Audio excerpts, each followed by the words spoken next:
안녕하세요. 반갑습니다.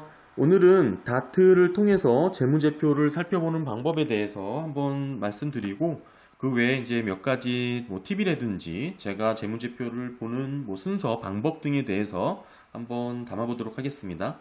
일단 다트에 들어가셔서 이제 원하시는 회사를 검색하시면 이렇게 찾을 수가 있고요. 지금 최근에는 이제 3분기 보고서를 이렇게 공시한 기업들이 좀 있어가지고 한번 보도록 하겠습니다. 분기 보고서죠. 기본적으로 이제 재무제표라고 하면 여기를 보시면 되는데요. 재무에 관한 사항이죠. 연결 재무제표가 있고 재무제표가 있습니다. 이 두 가지가 있는데, 일단은 기업의 개요로 가셔가지고 이 종속 회사가 있는지를 확인해 보시고, 종속 회사가 있다면 연결 재무제표도 있고 재무제표도 있는 겁니다. 만약 종속 회사가 없다면 연결 재무제표는 없습니다. 바로 재무제표가 있는 거고요. 이 재무제표 같은 경우에는 이 해당 기업, 즉 지금 같은 경우에는 솔루엠이 되겠죠. 해당 기업만의 이제 실적과 자산을 나타내는 것이고, 이 연결 재무제표는 이 솔루엠 플러스 이 종속기업들, 지금 보시게 되면 7개의 주요 종속회사가 있었죠. 이 종속기업들이 모두 합산한 재무제표가 나오게 되는 겁니다. 일반적으로 지금 현행 회계법상 기본이 되는 재무제표는 이 연결 재무제표고요. 이 연결 재무제표, 이 재무제표의 차이를 좀 이렇게 이해하시면서 접근하시면 좋을 것 같습니다. 회사의 개요에서 이 종속회사 수, 보통 이 개요에는 이 종속회사, 주요 종속회사 숫자만 나오고요. 만약 긴 경우에는 연결대상 종속회사가 뒷부분에 이렇게 상세표에 나오거든요. 지금 이렇게 나왔죠. 셋, 넷, 다여, 일곱 개가 이렇게 나왔습니다. 현재 기업은, 솔루엠이라는 기업은 종속회사가 지금 7개 있는 기업이죠. 즉 다시 한번 정리해서 말씀을 드리면, 이 연결 재무제표에는 솔루엠 플러스 이 7개 회사들의 모든 자산을 더하고 모든 부채를 더하고 모든 자본을 더해서 함께 나타내는 재무제표고요. 기본이 되는 재무제표입니다. 일반적으로 재무제표를 본다 그러면 이 연결 재무제표를 보고 말을 하는 거고요. 이 재무제표 같은 경우에는 이 별도죠. 이 솔루엠만의 재무제표를 얘기하고 있습니다. 자, 연결 재무제표 한번 들어가서 보시게 되면 재무상태표라고 하는 대차대조표가 있죠. 예전에는 대차대조표라고 불렀는데 요즘에는 재무상태표라고 부르고요. 다음에 이제 손익계산서가 있고요. 다음에 자본변동표, 다음에 현금흐름표, 이렇게 네 가지가 재무제표라고 합니다. 이 중에서 사실 자본변동표 같은 경우에는 그렇게 다른 재무제표로도 볼 수가 있기 때문에 중요하다고 할 수 있는 거는 재무상태표, 손익계산서, 다음에 이제 현금흐름표, 이렇게 세 가지가 중요하고요. 일단은 재무상태표 먼저 보시게 되면, 재무상태표 같은 경우에는 이 최근 자료가 무조건 지금 현재 시점에 기업의 현황을 나타내 주는 거기 때문에 최신 자료입니다. 누적이라든지 시기별로 다른 자료가 아니고요. 지금 시점에, 즉 2021년 9월 30일 시점에 기업의 자산이라든지 부채, 자본에 대한 내용을 나타내고 있는 거기 때문에 가장 최근 자료고요. 기본적으로 이 자산은 이 부채 더하기 자본, 이거는 아주 기본 공식이고요. 즉 자본과 부채 총계가 이 자산의 총계랑 같게 되겠죠. 이렇게 보시면 될 것 같습니다. 자산에서 이제 중요한 부분은 사실 기업이 돈을 어떻게 버느냐, 이 자산을 갖고 돈을 벌죠. 따라서 이 자산 구성이 어떻게 되어 있는지 이걸 확인하시면 좋고요. 조금 더 나아가면 이 자산은 유동자산과 비유동자산으로 분류를 해놨지만, 사실 투자자 입장에서는 이렇게 분리하는 것보다는 영업성 자산과 비영업성 자산으로 분류를 하는 게 좋습니다. 그러니까 각 항목마다 영업인지 비영업인지 이렇게 분류를 할 수 있어야 되는데요. 이제 많이 해보신 분들은 이제 이걸 딱 보면 알죠. 현금 및 형업성 자산은 비영업 자산이고요. 매출채권 및 기타 채권은 영업성, 기타 금융자산도, 금융자산은 대부분 이제 비영업입니다. 재고자산은 영업성이고요. 이거 법인세 영업성이고요. 관계기업투자 비영업, 이런 식으로 따로 분류를 해서 이 기업의 자산이 영업에 얼마나 자산의 비중이 있는지를 확인하시는 게 투자자 입장에서는 도움이 되고요. 부채도 마찬가지로 그렇게 영업과 비영업성으로 나눠서 계산하시게 되면 결국에는 순비영업자산, 순영업자산으로 구분을 할 수 있겠죠. 실제 기업이 이 영업에 해당되는 자산, 얼마나 비중이 있는지를 확인해 볼 수 있기 때문에 그렇게 구분해서 한번 이렇게 비교를 해보는 것도 의미가 있을 것 같습니다. 이렇게 나오는 부분은 제가 다음 영상에서 한번 또 준비를 할 테니까요. 오늘은 그 개념적인 부분만 좀 이해를 하시면 좋을 것 같고요. 다음에 이제 중요한 건 손익계산서죠. 돈을 얼마나 벌었냐 이겁니다. 중요한 항목이 매출액이죠. 탑라인이라고 하는 이 매출액이 중요하고요. 다음은 이제 영업이익, 뭐 단기순이익 요 세 가지가 가장 중요한 항목이고요. 매출액 같은 경우에는 뭐 누적으로 나옵니다. 누적 확인해 보시고 누적이라는 것은 1분기부터 3분기까지 누적이죠. 마찬가지로 전년 동기니까요. 1분기부터 3분기까지 동기 누적이고요. 이렇게 비교해 보시면 지금 전년 대비 뭐 다소 증가한 것으로 이렇게 볼 수가 있죠. 영업 손실도 작년 기준으로는 457억 원 뭐 이렇게 발생했는데 최근엔 209억 원으로 감소했네요. 뭐 감소한 원인은 위에서 살펴봐야겠는데 판관비가 그렇게 많이 조금 늘었고요. 매출 원가가 좀 많이 늘었습니다. 결국에는 이 매출 총이익 자체가 좀 많이 줄었죠. 이 중요한 것은 이 매출 총이익, 총마진율이 상당히 중요한데요. 결국에는 기업이 지속적으로 성장하기 위해서는 이 매출 총이익에 대한 이 마진율을 투자자분들이 좀 깊게, 주의 깊게 보시면 도움이 되실 것 같습니다. 다음은 자본변동표, 자본이 어떻게 변했는지 보는 거고요. 이제 현금 흐름표죠. 영업활동 현금 흐름에 대한 이 부분이 상당히 중요한 많은 내용을 내포하고 있습니다. 즉, 실질적으로 기업이 수익을 창출했지만 그 수익이 현금이 들어왔는지 아닌지 이 현금 기준으로 이렇게 표시를 한 재무제표이기 때문에 상당히 중요하고요. 잠깐 비교해 보시면 지금 3분기 지금 7기죠. 3분기 당기순이익이 199억 원 이렇게 플러스 잡혔잖아요. 순이익이 199억 원 잡혔지만 사실상 영업활동 현금 흐름으로 봤을 때는 적자가 났습니다. 1759억 원 적자가 났는데요. 상당히 큰 적자 폭이죠. 결국에는 지금 이 당기순이익만의 실적만 놓고 봤을 때는 기업이 뭐 어느 정도 성과가 있었구나라고 볼 수 있지만 그 내막을 들여다보면 이 영업활동 현금 흐름을 들여다보면 실제 이 기업은 상당히 저조한 실적을 기록했다 이렇게 볼 수 있는 겁니다. 이 차이를 한번 비교를 해보시는 게 의미가 있는데요. 당기순이익과 지금 당기순이익과 이 영업활동 현금 흐름의 차이를 한번 비교를 해보시면 그 기업을 이해하시는데 많은 도움이 됩니다. 이 부분을 이해하시려면 지금 솔루엠 같은 기업 같은 경우에는 이 조정 내역을 여기에 지금 다 보여줬는데 보여주지 않는 기업들도 있어요. 뭐 예를 들면 지금 뭐 이런 기업 같은 경우에는 뭐 한번 보시죠. 영업활동 현금 흐름 보시면 이렇게 그냥 퉁으로 나와 있죠. 그리고 조정 내역이 나와 있지 않습니다. 대부분의 기업들이 사실 이렇게 나와 있지 않아요. 이게 별도로 이 주석에 가서 찾아야 되는데요.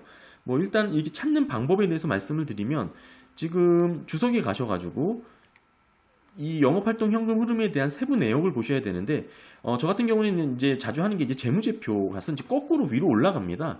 저는 거꾸로 위로 올라가면 한 10번 정도 이상 올라가면 이렇게 나오거든요. 이렇게 찾으시면 조정 내역을 쉽게 찾으실 수 있고요.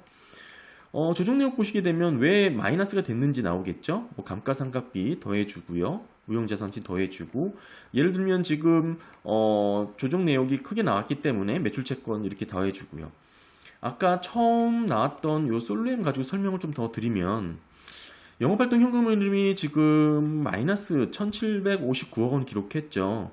지금 당기순이익은 플러스 보시는 것처럼 플러스 199억 원이기 때문에 왜 마이너스로 찍혔는지를 보려면 이 조정 내역에서 마이너스로 찍힌 항목을 자세히 보시면 됩니다.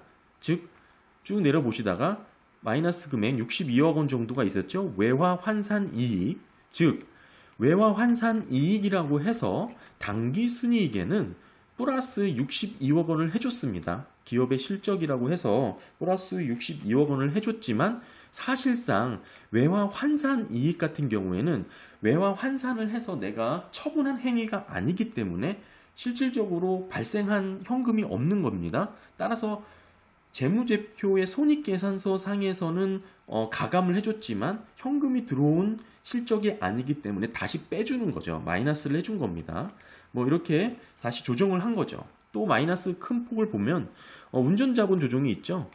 특히 재고자산 상당히 크죠. 2,388억 원입니다. 결국 이 재고자산 같은 경우가 지금 많이 늘었다 이렇게 볼 수 있는 겁니다. 재고자산이 늘면 매출액으로 잡히기 때문에 이 당기순이익이 높아집니다. 당기순이익이 높아져가지고 이렇게 당기순이익에 긍정적인 영향을 주지만 재고자산은 사실 현금으로 들어온 부분이 아니기 때문에 늘어난 재고자산만큼 다시 영업현금 흐름에서는 차감을 해줘야 되거든요. 그래서 보시는 것처럼 재고자산 마이너스 2,388억 원을 빼준 겁니다. 이런 식으로 빼주다 보니까 당연히 지금 최근 실적 영업활동 현금 흐름이 마이너스 1,759억 원으로 찍히게 되는 거죠. 사실상 어찌 보면 가장 중요한 실적이라고 할 수 있습니다. 사실 기업은 적자를 기록한 것이죠. 지금 당기순이익은 어느 정도 기업이 이렇게 포장을 하면서 마칠 수가 있는데요. 투자자분들이라면 영업활동 현금 흐름까지 이렇게 확인해 가시면서 이렇게 실적을 비교하시는 게 좋을 것 같습니다. 그리고 아까 제가 처음에 말씀드렸던 이 개요 부분에서 이 종속회사 관련된 부분이 재무제표에 여기랑 연결이 됩니다. 비지배 지분과 연결이 되는데요. 예를 들면 지금 이 비지배 지분의 이제 비중이 크지 않기 때문에 기업에 대해서는 문제가 되지 않지만 예를 들면 종속기업들과 다 합산한 자산, 연결 재무제표가 다 합산했다 그랬죠? 종속기업들과 다 합산한 자산의 비중을 봤을 때 이 비지배 지분 자체가 높거나 전체적으로 50%가 넘어간다 그러면은 이 솔루엔보다는 이 종속기업들의 그 덩치가 더 크다는 것이죠. 그러니까 이런 부분을 다 이해를 갖고 보시면 될 것 같습니다. 이 비지배 지분은 또 손익계산서에서도 연결됩니다. 즉 당기순이익이 모든 이 종속기업들의 매출액을 다 합산하고 영업이익을 다 합산하고 순이익을 다 합산한 결과치인데 중요한 것은 이 지배기업이냐 비지배 지분이냐 이렇게 나눠서 이 지배기업 즉 솔루엠 기업의 실적이라고 볼 수 있는 부분만 따로 이렇게 발췌한 겁니다. 즉 모든 종속기업들을 순이익을 다 합산했지만 100% 지분율을 다 갖고 있는 게 아니잖아요. 보시게 되면 뭐 지분율 자체가 뭐 50% 이상이면 지금 종속기업으로 다 이렇게 편입이 되기 때문에 그 지분율만큼 이렇게 따로 계산을 한 겁니다. 즉 이 지금 비지배 지분은 종속기업의 지배 지분만큼을 별도로 표시를 한 거죠. 따라서 이 솔루엠은 솔루엠만의 실질 당기 순이익은 이 지배기업 지분이다. 요것이다라고 보시면 되는 겁니다. 자, 보시면 당기 순이익이 지금 81억 원 나왔죠. 지금 분기 기준으로 81억 원 나왔는데 지배기업 소유가 81억 원 나왔죠. 즉 비지배 지분에서는 거의 없다, 미비하다 이렇게 볼 수 있는 겁니다. 이런 기업 같은 경우에는 지금 문제적으로 크게 이 비지배 지분과 뭐 지배 지분을 구분할 필요는 없어 보이지만 중요한 것은 추후에 이 비지배 지분이 높은 기업들도 있습니다. 그런 것을 보실 때는 좀 이렇게 구분해서 유념해서 보셔야 될 것 같고요. 조금 더 이 재무제표 보는 법에서도 말씀을 드리면 자본금 변동사항을 한번 꼭 보시면 좋습니다. 예를 들면 오버행 가능성에 대해서 이렇게 표시를 해주는 게 있고요. 특히 이제 이 밑부분에 지금 증권 발행을 통한 자금 조달, 지금 재무에 관한 사항에서 7번 증권의 발행을 통한 자금 조달에 관한 사항을 한번 체크를 해보시면 좋습니다. 기업이 주식을 팔아서 얼마나 자금을 조달했는지 이렇게 별도로 모아놓은 부분인데요. 지금 최근 자료 보시게 되면 전환권 행사에 신주인수권 뭐 이렇게 행사를 했죠. 뭐 미상한 전환산채 앞으로 오버행된 가능성도 나옵니다. 지금 현재 기업 같은 경우에는 전환 가능 주식수는 없죠. 또 마찬가지로 신주인수권 부사채도 BW죠. 마찬가지로 미상한 전환 사채가 없고요. 결국에는 앞으로 이제 추가로 희석될 만한 주식은 없다. 모두 전환되었고요. 마찬가지로 전환사태 12도 보시게 되면 미상한 사채가 없습니다. 이렇게 확인해 주시면 좋을 것 같고요.